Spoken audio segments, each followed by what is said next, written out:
I'm blessed to have many good Christmas memories, and one in particular brings me back to the time when I worked at the AmeriCares Free Clinic in Bridgeport. After many years at AmeriCares, we went from one clinic to 4 clinics.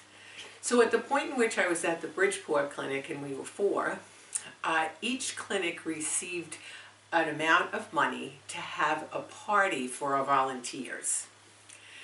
So one year I had the idea of, instead of using it as a party for the volunteers, perhaps we could have a party for the patients. And so I got a small group of volunteers together and we planned a little gathering. We asked people as they came in for their appointments if they could come on this day. And we had little cookies and snacks and things like that. And the day came and I was anxiously awaiting to see how many patients would come. Only 2 came. To say that I was disappointed would be an understatement.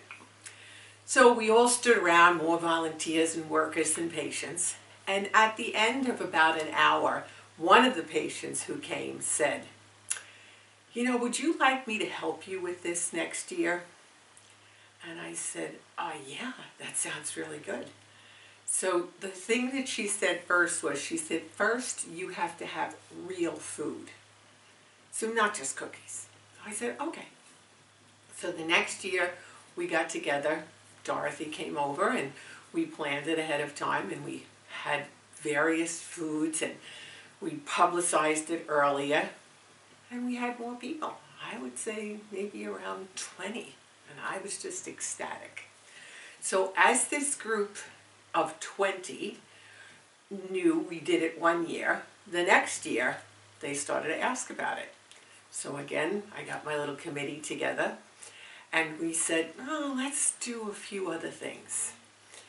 So needless to say, this Christmas holiday party at the AmeriCares Free Clinic in Bridgeport just grew and grew. Luckily, we were in a renovated space that had been an old school. So we had 2 sides of a hallway. One side was the offices and the waiting room, and then we had this huge hallway between the offices and where the exam rooms were. So that's where we set the party up. So as it grew, we had more and more types of food, ethnic favorites from all over. Patients started to bring food in. Volunteers started to say, "I think we should give gifts out." They started buying gifts, wrapping gifts.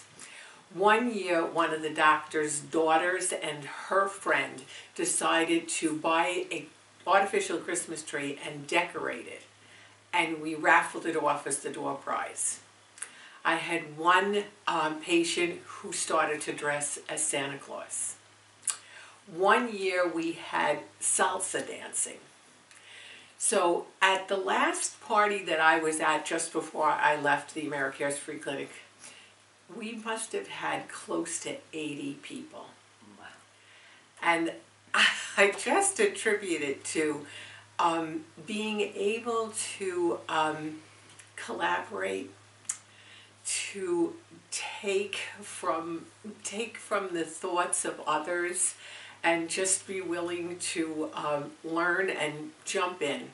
And sometimes that involves giving up what your thoughts are, but as you come together, a whole new thing is developed. And so that has always been one of my best memories of Christmas, and I think so fondly of those people. Dorothy, my patient partner in that, is someone I still keep in touch with. And unfortunately, Jim, who played Santa Claus, died a little over a year ago, I believe. But it just teaches me again and again how much wisdom dwells not just within our hearts, but within the very many experiences we all have. And so on that note, I wish you all a very Merry Christmas and Happy New Year.